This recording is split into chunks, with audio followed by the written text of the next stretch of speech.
Hello, I'm Coach Aristide Bon Cambridge. Welcome to this new video. How are you? Are you fine? Great. These days, we're talking about past actions. How to express past actions in English. Bonjour, je suis Coach Aristide Bon Cambridge. Bienvenue dans cette nouvelle émission. Dans cette vidéo, nous parlerons encore du passé.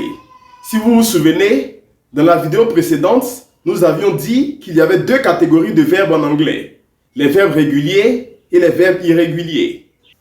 Nous avons parlé des verbes réguliers. À présent, nous parlerons des verbes irréguliers en anglais. Dans cette série de 6 vidéos, je vous apprendrai 30 verbes irréguliers et leurs formes au passé. Dans chaque vidéo, je vous apprendrai 5 nouveaux verbes et leurs formes au passé. Quand on parle de verbes irréguliers en anglais, il faut retenir que ce sont des verbes qui n'ont pas de forme en commun, qui n'ont pas de règles en commun. Par exemple, to be devient was au singulier et were au pluriel. To have, qui veut dire avoir, devient had. To begin, qui veut dire commencer, devient began. To buy, qui veut dire acheter, devient bought. To drink, qui veut dire boire, devient drunk.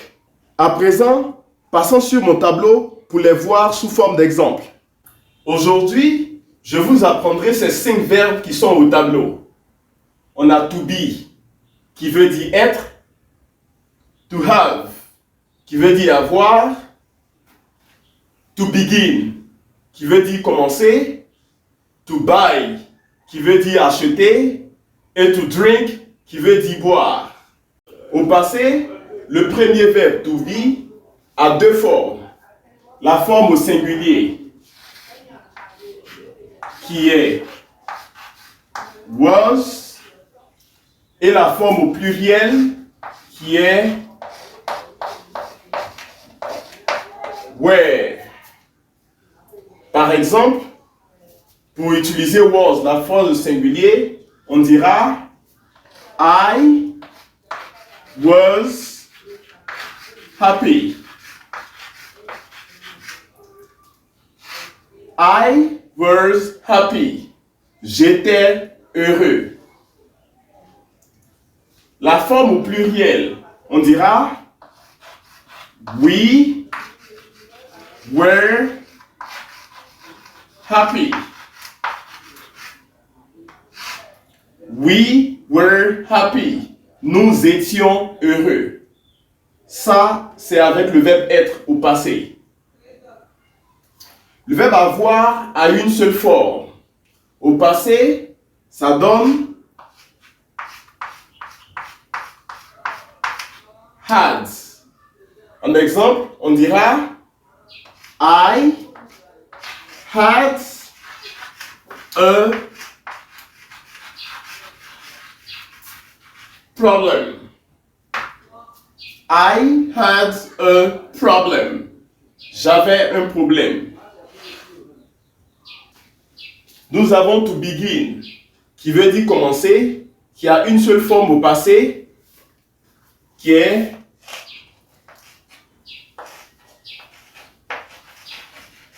began. Began. Donc on dira, en exemple, I began last month. I began last month. J'ai commencé le mois passé. To buy, qui veut dire acheter, a aussi une seule forme au passé simple. To buy devient bought. On aura comme exemple I bought it yesterday.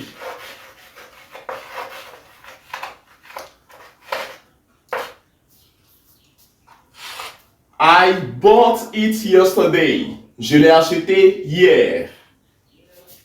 Le dernier verbe, to drink, a également une seule forme au passé simple. Il devient drunk. Comme exemple, on dira I drank beer at the party.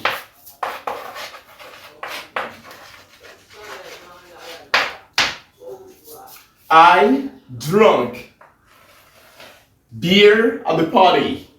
J'ai bu de la bière à la fête.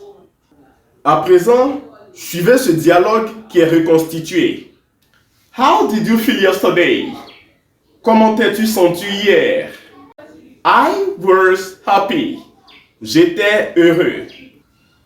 How did you feel yesterday? Comment vous êtes-vous senti hier? We were happy. Nous étions heureux. Why didn't you come yesterday? Pourquoi n'es-tu pas venu hier? I have a problem. J'avais un problème. When did you begin learning English? Quand avez-vous commencé à apprendre l'anglais? I began learning English last month. J'ai commencé à apprendre l'anglais le mois dernier. When did you buy your trousers? Quand avez-vous acheté votre pantalon? I bought it yesterday. Je l'ai acheté hier. What did you drink at the party? Qu'est-ce que tu as bu à la fête? I drank beer. J'ai bu de la bière. Ok, c'est tout pour la vidéo d'aujourd'hui. J'espère que vous avez apprécié et que vous avez aimé. Continuez à me suivre et continuez à partager également cette vidéo. Abonnez-vous également si vous ne l'avez pas encore fait. Je continuerai de vous apprendre de nouveaux verbes la semaine prochaine encore avec la nouvelle vidéo. Nous apprendrons 5 nouveaux verbes et leurs formes passées en anglais jusqu'à ce que nous atteignions les 30 verbes. En attendant, d'ici là, je vous dis goodbye.